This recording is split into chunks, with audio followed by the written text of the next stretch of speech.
It's a 2-point Sacramento lead. Bryant putting a move on Christie. Rebound O'Neal. Going up short. Horry for the win. Robert Horry has done it again. A buzzer three. And Robert Horry is able to pull it out by hitting from straight away. And this series is now tied.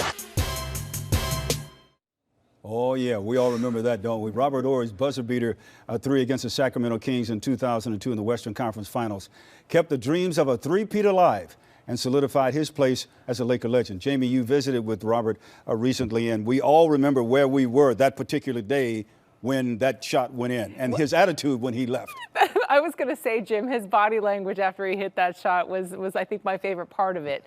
But yeah, Robert and I had a chance to catch up, and he's one of the most beloved Lakers of all time. But that's what happens when you hit big shots year after year en route to multiple titles. So I recently caught up with the 7-time champ to talk about his storied NBA career and his time with the Purple and Gold.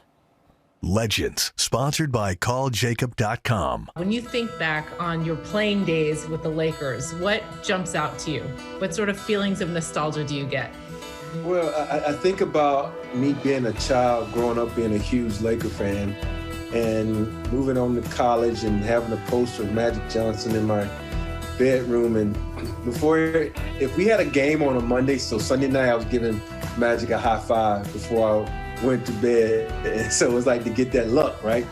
And then to have the opportunity to play for such a historic franchise and not just be a part, but bring championships back to the organization. It gives me goosebumps. I'm not even like, when I see that shot I made in 2000, it still gives me goosebumps to this day. We're like 30 seconds into the interview, and you're like, well, when I hit that shot, so let's talk about that shot, Rob. Rebound O'Neal.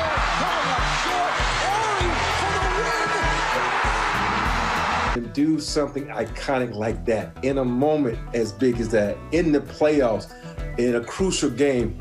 You know, the series is 2-1 in Sacramento's favor. I hit that shot. I feel like when you do something like this, it cements your legacy in the NBA and with the Laker fans, and to do it in Staples Center on home court is big. What was it like to go from playing at the Forum to switching over and playing at Staples Center? The Forum was always a lucky establishment, but think about it. The first year in Staples, we brought a championship back to Los Angeles. So that move was bad and great because it didn't want to leave the Forum because there's so much history there, but you move into a new building because you had to.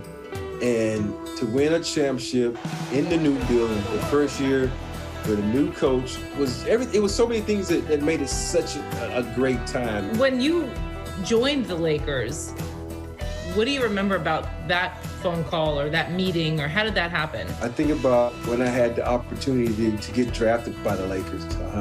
They brought me out on a recruiting visit, and I came, and they took me to this old gym. They said, well, we're going to do something different with you today. And I'm like, okay, what are we going to do?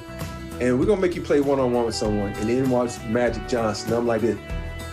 And it was like one of my most memorable moments ever. You think about it, here's this guy, I used to give high fives to. He didn't even know this at this moment. So I used to give him high fives. In walks Magic Johnson, and we're playing one-on-one.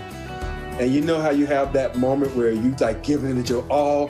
I'm going like 1,000 miles per hour, and Magic's playing at his nice little slope and just whacks me.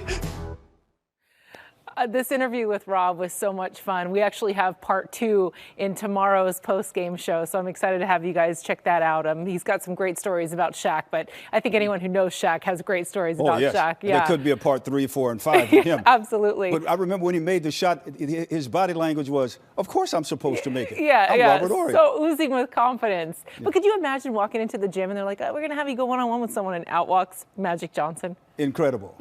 Awesome. All right, Jamie, thank you very much. Well, Coutinho, let's talk to you about this, because when we think about it, there haven't been many players as clutch as Robert Horry, have there? Oh, my goodness. I mean, he gives you nightmares.